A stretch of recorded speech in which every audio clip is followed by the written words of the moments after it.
আসসালামু আলাইকুম প্রিয় শিক্ষার্থী বন্ধুরা, ওয়েলকাম টু লার্ন উইথ রবি। তোমরা যারা অনার্সে প্রথম বর্ষের পরীক্ষা দিবা, তোমাদের জন্য আজকে একটি গুরুত্বপূর্ণ সাজেশন দিচ্ছি।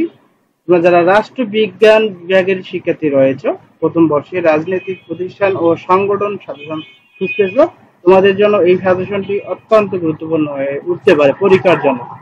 তো আমি শুরুতেই তোমাদের কাছে ক্ষমা চেয়ে নিচ্ছি, কেননা আমি রোডের সাইডেই রেকর্ডটি করতেছি। ব্যাকগ্রাউন্ড সাউন্ড কিছু রয়েছে, এই জন্য আমি আন্তরিকভাবে দুঃখিত। তোমাদের যেহেতু ইম্পর্টেন্ট সাজেশন চাচ্ছ, এর জন্য আমি তোমাদেরকে সাজেশনটা প্রোভাইড করতেছি। তো বিষয় হচ্ছে রাজনৈতিক প্রতিষ্ঠান ও সংগঠন সাজেশন। বিষয় কোড তোমরা অবশ্যই বিষয় কোড দেখে এই সাজেশনটা ফলো করবা। তোমাদের বিষয় কোড হচ্ছে 21191। ঠিক আছে, আমি ক বিভাগ থেকে তোমাদের এখানে প্রশ্নগুলো দিয়েছি, যেমন ক বিভাগ থেকে অতি সংক্ষিপ্ত প্রশ্ন। ঠিক আছে, তো এখানে যেন পুলিশ শব্দের অর্থ কি, পুলিশ শব্দের অর্থ নগর বা নগরাষ্ট্র। তো আমি তোমাদেরকে প্রত্যেকটি ক বিভাগের প্রত্যেকটি প্রশ্ন এবং অ্যান্সার দিয়েছি, তোমরা এখান থেকে চাইলে পড়ে নিতে পারবা। ঠিক আছে, তোমরা এখান থেকে চাইলে পড়ে নিতে পারবা। ঠিক আছে, ব্যাকগ্রাউন্ড নয়েজের কারণে ভিডিওটা সম্পূর্ণ হতে অনেক কষ্ট হচ্ছে, তারপর আমি করতেছি তোমাদের জন্য। তো রাষ্ট্রের প্রধান উদ্দেশ্য কি? রাষ্ট্রের প্রধান উদ্দেশ্য জনগণের কল্যাণ সাধন করা। রাষ্ট্র শব্দটি কে প্রথম ব্যবহার করেন? রাষ্ট্র শব্দটি নিকোলা মেকিয়াভেলি প্রথম ব্যবহার করেন। রাষ্ট্রের উৎপত্তি ও সংক্রান্ত গ্রহণযোগ্য মতবাদ কোনটি? অথবা রাষ্ট্র সৃষ্টির গ্রহণযোগ্য মতবাদ কোনটি? উত্তর, রাষ্ট্রের উৎপত্তির সঠিক মতবাদ হলো ঐতিহাসিক বা বিবর্তনমূলক মতবাদ। জন অস্টিন কোন গ্রন্থে আইনগত সার্বভৌমত্বের ধারণা প্রবর্তন করেন? ঠিক আছে, এখানে উত্তর দেওয়া আছে জন অস্টিন। ঠিক আছে, লেকচার অন জেরিসপ্রেন্টস গ্রন্থে আইনগত সার্বভৌমত্বের ধারণা প্রবর্তন করেন। তারপরে রয়েছে রাষ্ট্রের চূড়ান্ত ইচ্ছে হচ্ছে সার্বভৌমত্ব, এটি কার উক্তি? এখানে প্রত্যেকটি বিষয়ে কিন্তু অ্যান্সার গুলো দেওয়া আছে। তো তোমরা অ্যান্সার গুলো মিলিয়ে পড়ো, নোট করে রাখো অথবা স্ক্রিনশট দিয়ে রাখো। আমি আস্তে আস্তে তোমাদেরকে স্লোলি দেখাচ্ছি।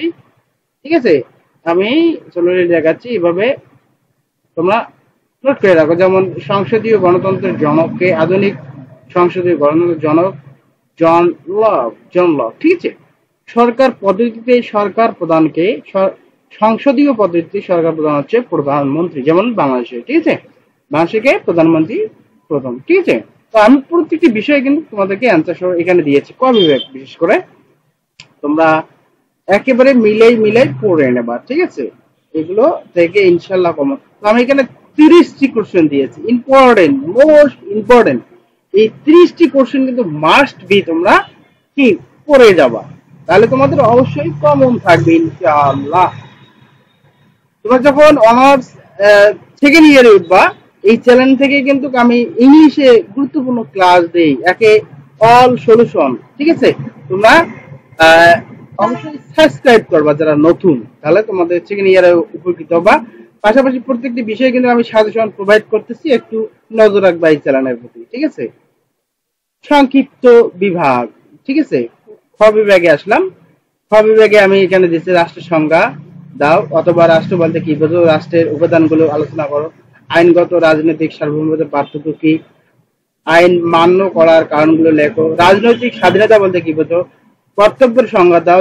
জাতীয়তাবাদের মধ্যে পার্থক্য লেখো, অথবা জাতীয়তার মধ্যে পার্থক্য লেখো। সংবিধান বলতে কি বোঝো? সংবিধান সরকার কি, অথবা শাসনতান্ত্রিক সরকার কি? ঠিক আছে, এভাবে তোমাদেরকে দিয়েছি। 15 নম্বর দেখো, ক্ষমতা ও কর্তৃত্বের মধ্যে পার্থক্য লেখো। এলিটের আবর্তন তন্ত্র আলোচনা করো। আমলাতন্ত্রের বৈশিষ্ট্য আলোচনা করো, অথবা আমলাতন্ত্রের বৈশিষ্ট্য লেখো। চাপ সৃষ্টিকারী গোষ্ঠীর বৈশিষ্ট্য সমূহ লেখো। সুশীল সমাজ বলতে কি বোঝো? জনমত গঠনের বাহনগুলো আলোচনা করো। ঠিক আছে, তো এইগুলো কিন্তু প্রত্যেকটাই ইম্পর্টেন্ট। সর্বোচ্চ গুরুত্বপূর্ণ হচ্ছে গ বিভাগ, রচনামূলক প্রশ্নগুলি। তো এখানে আধুনিক রাষ্ট্রের কার্যাবলী আলোচনা করো। রাষ্ট্রের উৎপত্তি সংগঠন বিবর্তনমূলক মতবাদটি আলোচনা করো। জাতীয়তাবাদ আধুনিক সভ্যতার প্রতীক হুমকি স্বরূপ ব্যাখ্যা করো। জাতীয়তাবাদ ও আন্তর্জাতিক তাবাদের সম্পর্ক বিশ্লেষণ করো। একটি উত্তম সংবিধানের বৈশিষ্ট্যগুলো আলোচনা করো।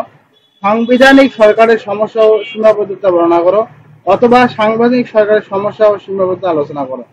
রাজনৈতিক স্মার্ট ওয়াচ ব্যালট কি, মানে এগুলো তোমরা মিলাই তোমরা পড়ে নেবা। ঠিক আছে, আমি তোমাদেরকে মোস্ট ইম্পর্টেন্ট যে কোশ্চেন গুলো একেবারে আসবেই সেইগুলোই দিয়ে তোমাদেরকে সাজেশন প্রোভাইড করতেছি, আশা করি কাজে দেবে তোমাদের। ঠিক আছে, তো তোমাদের এখানে গুরুত্বপূর্ণ 20টি দিয়েছি রচনামূলক প্রশ্ন, ঠিক আছে, এবং সংক্ষিপ্ত 20টি, এবং অতি সংক্ষিপ্ত দিয়েছি 30টি। তো তোমরা অবশ্যই এগুলো মাস্ট বি কি করবা, নোট করে রাখবা, পড়ে যাবা, তাহলে তোমাদের এখান থেকে 100% ভালো মার্ক তোমরা তুলতে পারবা। That's it. তো বিদায় নিচ্ছি, বিদায় নেওয়ার আগেই তোমাদেরকে আবারও, তোমরা যারা নতুন তোমরা অবশ্যই আমার চ্যানেলটিকে সাবস্ক্রাইব করবা, এবং যদি আমার সাথে কমন পাও তাহলে অবশ্যই কমেন্টস করবা। ঠিক আছে, আগে কমেন্ট করবা। ঠিক আছে, তোমরা অবশ্যই কমন পাবা, রাইট? থ্যাংক ইউ চিলড্রেন, আল্লাহ হাফেজ।